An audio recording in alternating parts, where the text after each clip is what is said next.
Today in class, we worked on task 8.7, next year's gig, where we made connections between standard and factored forms of quadratic equations and continued interpreting their key features in context.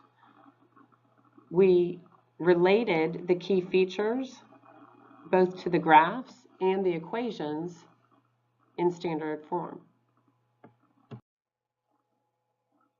In the Ready section, you're being asked to evaluate the functions using f of x notation.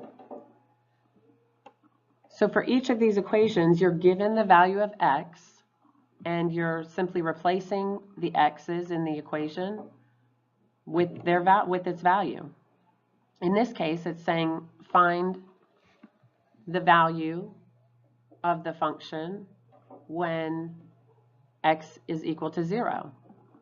So f of 0 would be equal to -5 times 0 squared plus the product of 7 and 0 minus 1.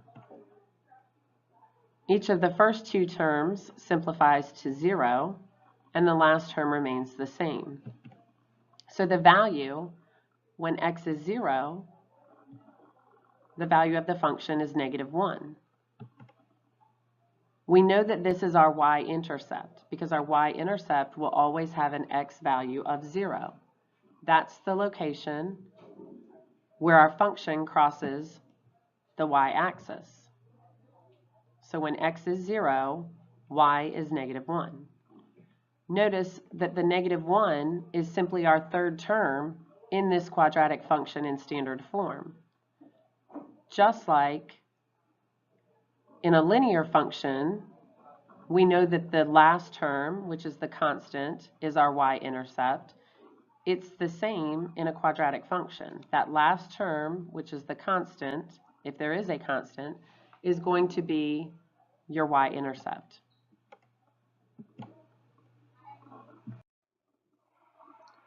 For the set section, you're being asked to identify and interpret key features of quadratic functions from their graph, from standard form, and from factored form. All of these questions are centered around the building, Dorton Arena, which is located at the State Fairgrounds in Raleigh, North Carolina. When we look at Dorton Arena from an aerial view, it's in the shape of two intersecting parabolas. When we're trying to identify the key features, we can, from this first equation, which is in standard form, we can determine whether it has a minimum or a maximum by looking at the coefficient of the first term. Because this coefficient, +1, is positive, we know that the function is going to have a minimum. In other words, it's going to open up. We can look at the third term, or the constant, to tell us where the function is going to cross the y-axis, or where its y-intercept is located. In this case, there is no third term or constant, so it's just 0. We know that the function is going to cross the y-axis at 0.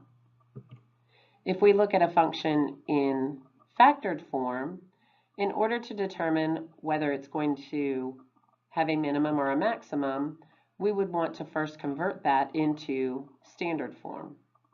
Once it's in standard form and we look at the coefficient of that first term, again, we're looking to see, is it positive or is it negative? In this case, it's negative, and that indicates that the quadratic function is going to have a maximum or open down. Again, it doesn't have a third term constant, which indicates that it's 0, and so we know that this function is also going to cross the y-axis at 0, or have a y-intercept of 0. We can also determine the x-intercepts from factored form, as we've done in previous tasks.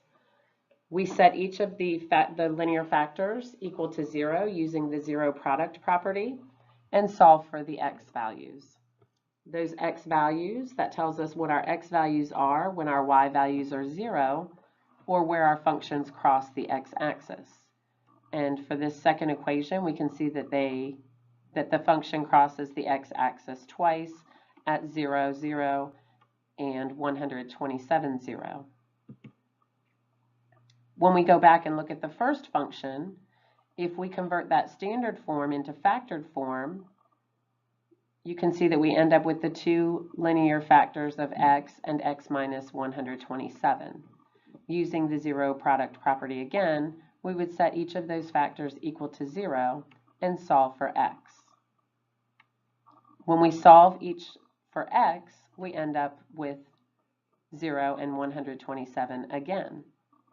That's represented in the graph as the x-intercepts, and we can see that at 0 and 127, each of our functions intersects with the other at that same location because they both have the same exact x-intercepts. We can use that information to determine the width of Dorton Arena. Or in this case, if this weren't Dorton Arena, if it were just a regular graph, we could figure out what the width of the graph is by finding the distance between those two x-intercepts. In this case, we know that one is at 0 on x and one is at 127, and the difference between those is 127.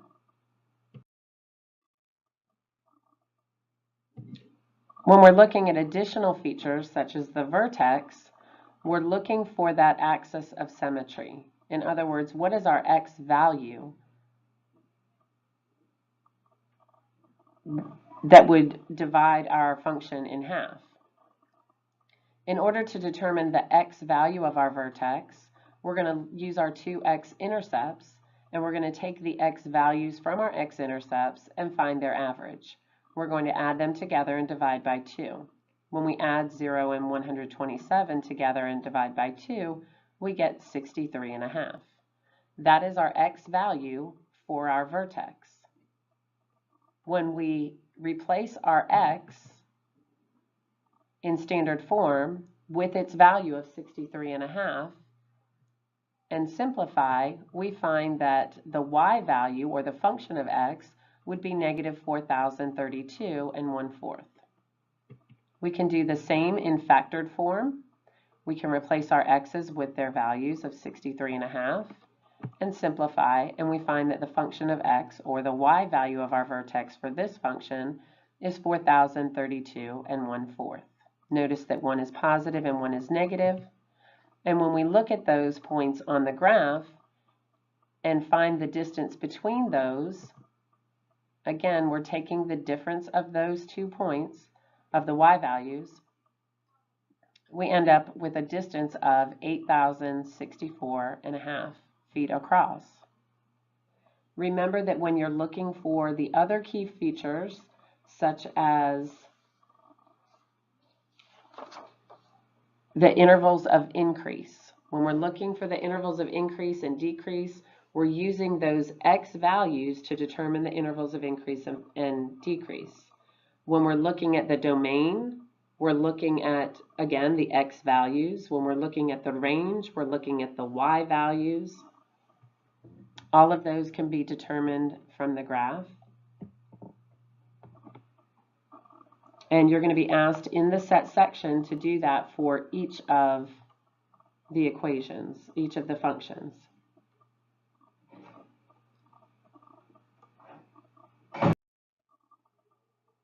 In the Go section, you're going to be using the changes in data to determine whether the function is linear, exponential, or quadratic.